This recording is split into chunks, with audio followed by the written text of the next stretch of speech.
Hello, ladies and gentlemen. For every little Dying Light 2 update Techland does, there's always a few minor changes that aren't mentioned in the patch notes officially. So with that in mind, the other day we got a small hotfix, patching up some of the Tower Raid's game-breaking issues and overall adjusting the balance of the 4 main classes. But for the second time this month, they've actually overhauled the main menu. The main pause screen also looks completely different as well. Now, one thing Techland secretly brought back was the timeout machete, which was stuck as a Twitch drop back when the game came out 3 years ago and now can be bought in the raid hub for Aiden. So one thing I saw a lot of people complaining about was the MP5 that can be bought in that new GRE bundle, which, still hasn't come to consoles yet, even though they said it'd be here last week, so come on, Techland. But the reload animation on the MP5 looked really wonky, and so Techland heard that feedback and went ahead and actually changed it, and now it looks great. You would actually be surprised how many people were freaking out about this reload animation. Gun enthusiasts were going crazy, so glad Techland saw it, and anyways, let's move on. Another minor change you may or may not notice is there's no longer a level cap on the Tower Raid's Battle Pass rewards. Before you can get chests up until level 100, and now it's actually infinite. Also, for anyone worried these rewards will not be replaced with a battle pass later on, Techland confirmed that it's permanent, so no need to rush. You also may notice a few other menu changes for the raid, which just makes things look much nicer and detailed overall. There were a few other hidden tweaks, some that have pissed a few people off, like nerfing the toughness booster from 30% to 25% protection at max rank. However, like I mentioned earlier, to counteract this, they did buff the health of 3 of the classes pretty significantly, so that's worth mentioning. But I will say, as a mostly solo player, this is really nice. Not the item nerfing per se, nobody ever likes that, but the class buffs really do make a difference. I went in by myself to test the difficulty, and yeah, it's actually a much more smooth ride now. No frustrating game-breaking issues or anything like that, but no, they did not tweak the excessive virals that spawn in every 10 seconds, so,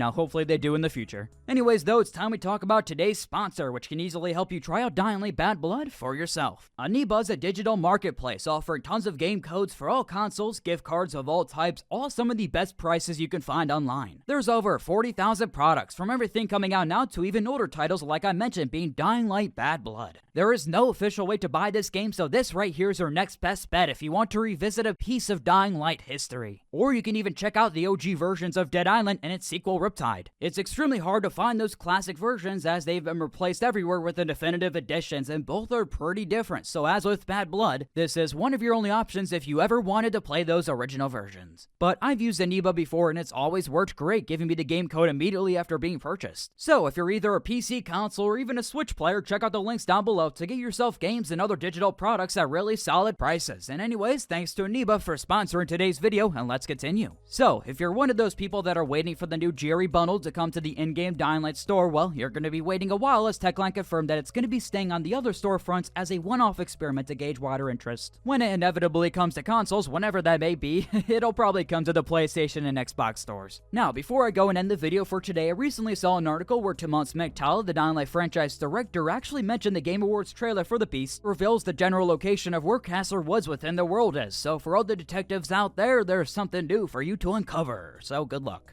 I'm sure there were a few other hidden tweaks within the new Dying Light 2 update, so let me know what you think and if you found anything else down below. With that said, thanks for watching everyone. Feel free to like the video, subscribe if you enjoyed, and stop by for the next one. Adios.